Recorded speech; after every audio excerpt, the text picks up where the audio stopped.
Assalamualaikum warahmatullahi wabarakatuh. Sebelum kita memulai pelajaran pada hari ini, ada baiknya kita memulai dengan bacaan basmalah terlebih dahulu. Bismillahirrahmanirrahim. Oke, materi kita pada pembelajaran matematika hari ini yaitu masih melanjut bab minggu yang kemarin, yaitu bab koordinat Kartesius. Minggu kemarin sudah kita bahas setengah dari bab ini. Sebelumnya Bapak mau menjelaskan dulu sedikit sejarah singkat dari bab koordinat Kartesius ini, yaitu tentang penemunya. Penemu dari koordinat Kartesius yaitu René Descartes. Ini orangnya, gambarnya. Beliau itu matematikawan. Matematikawan itu yang ahli dalam matematika, dikatakan namanya matematikawan. Berasal dari Prancis. Nah, namanya Descartes ini sering dikenal dengan Renatus Cartesius. Nah, ini itu penemu atau pencipta dari sistem koordinat Cartesius. Itu sejarah singkatnya mengenai penemunya, mengenai René Descartes, orangnya yang ini. Terus selanjutnya kita masuk ke materi. Materi yang pertama yaitu sistem koordinat. Sistem koordinat ini adalah salah satu contoh kenapa kita belajar sistem koordinat dan apa fungsinya dalam kehidupan kita sehari-hari atau dalam kehidupan nyata. Jadi misal ini Bapak punya jalan, ini jalan. Ada jalan Diponegoro, ada jalan Sudirman. Sedangkan yang ini gang, jalan yang kecil-kecil. Di sini ada sekolah, di sini ada rumah Bu Badiah. Di sini ada dua orang yang mengendarai sepeda. Yang pink namanya Bella dan yang biru namanya Diva. Mereka diminta berkunjung ke rumah Bu Badiah. Akan tetapi mereka tidak tahu rumahnya yang mana. Terus Bu Badiah ngasih tahu bahwa rumahnya berjarak 1,78 km dari jalan Diponegoro. Ini rumahnya jaraknya ke sini 1,78 km.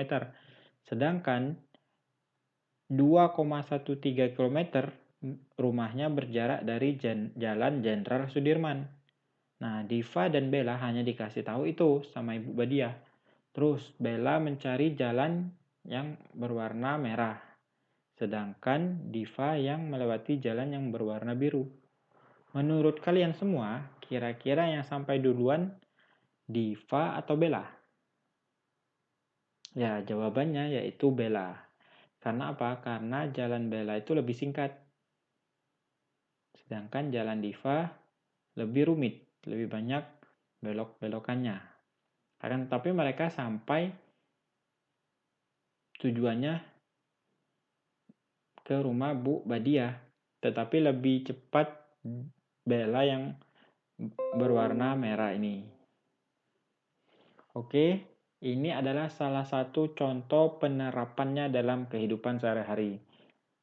Contoh penerapan sistem koordinat Kartesius dalam kehidupan sehari-hari. Selanjutnya, sudah paham belum ya ini? Kalau belum paham, boleh videonya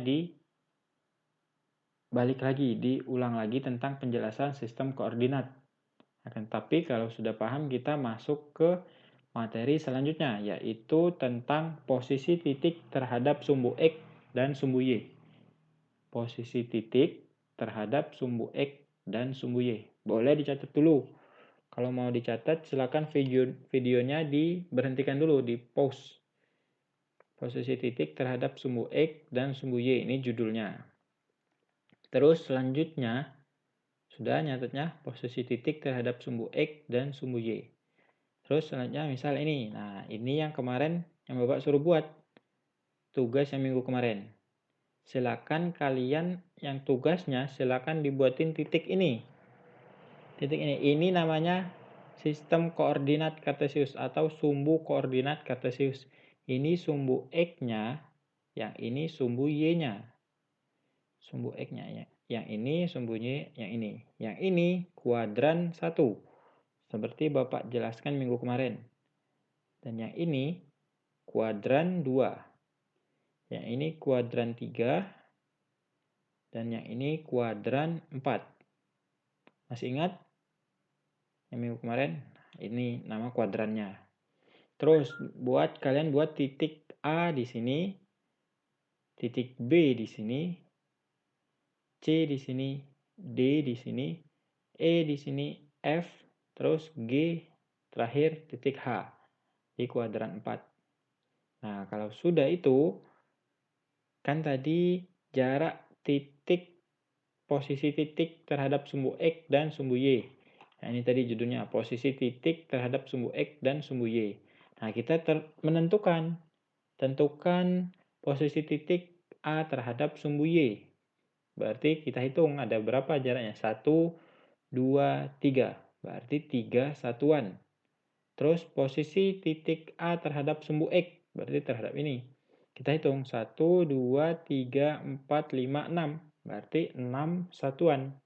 Seperti yang kita latihan minggu kemarin. Nah, kalau sudah dituliskan ini, silakan dituliskan ini jawaban yang benarnya. Atau tidak melihat ini, kalian bisa jawab kemarin juga bisa. Titik A berjarak 3 satuan dari sumbu Y dan berjarak 6 satuan dari sumbu X. Titik B berjarak 4 satuan dari sumbu Y dan berjarak 4 satuan dari sumbu X. Silakan ditulis atau boleh digunakan dengan tabel seperti ini. Tabel yang minggu kemarin. Jarak ke sumbu X, jarak ke sumbu Y. Seperti itu, ditulis. Oke.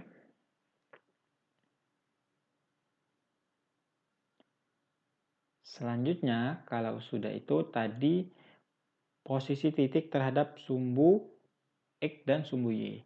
Nah, kalau yang ini A ada 2,6. 2,6 ini namanya koordinat. Misal Bapak tanya, sebutkan koordinat dari titik A. Jawabannya berarti 2,6. 2 ini berasal dari sumbu X-nya. Sumbu X-nya 2, sumbu Y-nya 6. Makanya 2,6. Berarti koordinat itu X, Y. X itu berarti sumbu X, sumbu Y. Contoh misal ini titik H. Koordinatnya berapa? Kita lihat sumbu X-nya berapa? 3. Sumbu Y-nya negatif 6. Berarti 3, negatif 6. Itu koordinatnya. Paham? Kalau sudah paham, sudah silakan kerjakan yang ini tadi. Bapak kasih waktunya 5 menit. Silakan kerjakan yang ini. Bapak kasih waktunya 5 menit. Silakan diberhentikan dulu videonya. Kerjakan yang ini dengan gambar kalian yang ini tadi. Setelah 5 menit, kita lanjut ke materi selanjutnya.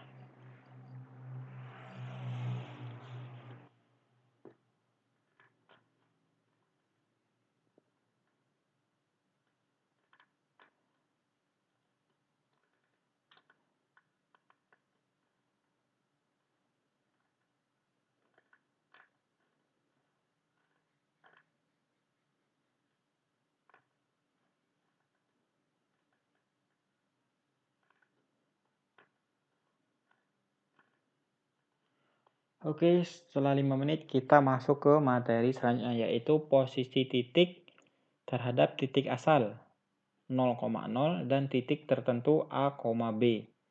Misal titik asal itu ini, yang 0, 0,0.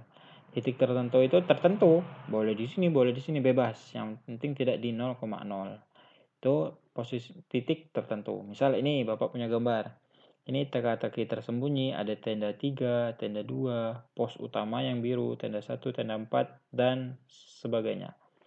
Terus di sini, bagaimana kedudukan kolam terhadap pasar?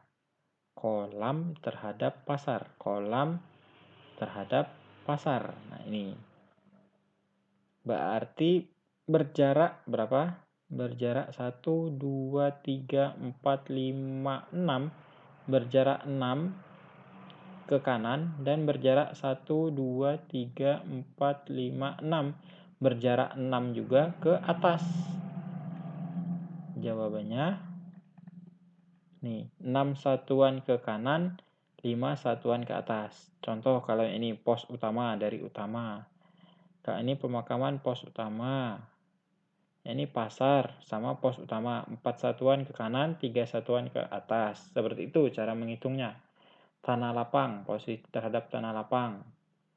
Berarti 10,2. Berarti 10 satuan ke kanan, 2 satuan ke atas. Kalau kolam, 9 satuan ke kanan, 8 satuan ke atas. Contoh ini perumahan. Perumahan 6,5. Perumahan tadi yang ini 6,5. Berarti 6 satuan ke atas. Bukan, salah. Berarti 5 satuan ke atas. Dan 6 satuan ke kanan. Seperti itu. 6 satuan ke kanan, 5 satuan ke atas. Boleh dibolak-balik, boleh, terserah. Tapi kalau bisa yang 6-nya dulu ya. Yang 6 dulu karena kan X, Y tadi koordinat. Seperti itu. Nah, ini. Coba kalian isi. Yang ini. Posisi terhadap tenda 1. Misal ini kan. Contoh perumahan terhadap tenda 1, 2,0. 4 satuan ke kanan. Coba perumahan ke tenda 1. Perumahan. Mana perumahan? Perumahan ini ke tenda 1. Ke ini. Berarti berapa ini? 5 ke bawah. Dan ini 4 ke kiri. 5 ke bawah dan 4 ke kiri. Coba 5 ke bawah dan 4 ke kiri. Ini 4 satuan ke kanan dan 5 satuan ke atas. Boleh kalau kita ngitungnya dari perumahan dulu. Ini ngitungnya dari tenda dulu 2,0 terus langsung ke perumahan. Atau boleh kita balik. Jadi ke ini. Kalau ini kan tadi Bapak ngitungnya dari perumahan dulu baru ke tenda. Kalau dia maunya dari tenda dulu baru ke perumahan. Kalau dari tenda berarti dia 1, 2, 3, 4. 4 ke kanan dan 1, 2, 3, 4, 5. 5 ke atas. 4 satuan ke kanan dan 5 satuan ke atas. Seperti itu. Paham? Nih, 4 satuan ke kanan dan 5 satuan ke atas. Seperti itu. Jadi silakan tugas yang keduanya, silakan melengkapi yang ini. Ditulis dulu soalnya. Dikasih waktu 10 menit untuk mengerjakan ini. Silakan diberhentikan dulu videonya. Nanti dilanjut lagi kalau sudah 10 menit. Oke, karena waktunya sudah 10 menit, kita lanjut ke materi selanjutnya. Tadi misal belum selesai mengerjakan ini nggak apa-apa. Yang penting soalnya ditulis dulu, nanti bisa dijadikan pekerjaan rumah atau pekerjaan asrama. PR, alias PR ya. Oleh-oleh dari Bapak. Biar nanti malamnya ada kerjaan. Sama tadi tugas yang pertama yang dikasih 5 menit tadi. Kalau belum selesai nanti dilanjutkan juga. Berarti tugasnya ada tugas 1, ini tugas yang 2. Sebenarnya ini mudah ya, silakan dikerjakan. Terus kita masuk ke materi selanjutnya. Materi selanjutnya tentang memahami posisi garis terhadap sumbu X dan sumbu Y. Nah ini garisnya mudah ya. Jadi kita menentukan yang seperti Bapak bilang kemarin. Ini, kita lihat yang gambar A. Ini gambar A ya, yang ini. Coba tentukan garis L itu sejajar dengan sumbu X. Garis L2 sejajar juga dengan sumbu X. Garis L3 sejajar juga dengan sumbu X. Garis L4 sejajar juga dengan sumbu X. Tetapi garis L1, garis L2, garis L3, garis L4 itu tegak lurus dengan sumbu Y. Paham? Coba ulang lagi kalau belum. Kan kemarin sudah dijelaskan mana garis yang sejajar, mana garis yang tegak lurus. Nah, misal ini Bapak tanya nanti soalnya seperti ini. Posisi garis L1 terhadap sumbu X yaitu jawabannya sejajar. Karena emang sejajar kan garisnya. Paham? Paham. Coba kalau yang garis L1, posisi garis L1 terhadap sumbu Y. Itu apa? Ya, tegak lurus. Jawabannya tegak lurus. Nanti pertanyaannya cuma segitu tanyaannya. Ini berarti sejajar terhadap sumbu X, tegak lurus terhadap sumbu Y. Yang lain juga gitu. Tapi kalau yang ini, kebalikannya. Ini sejajar terhadap sumbu Y, yang warna hijau ya garisnya. Sejajar terhadap sumbu Y, dan tegak lurusnya terhadap sumbu X. Seperti itu. Tapi kalau yang ini, kalau gambar yang ini memotong. Garis N2-nya memotong sumbu Y. Paham memotong ya? Ini kan sumbu Y yang ini. Terus dipotong. Dilewati seperti itu. Dan juga memotong sumbu X. Karena sumbu X-nya dipotong. Nah, berarti garis N2-nya ini memotong sumbu X dan memotong sumbu Y.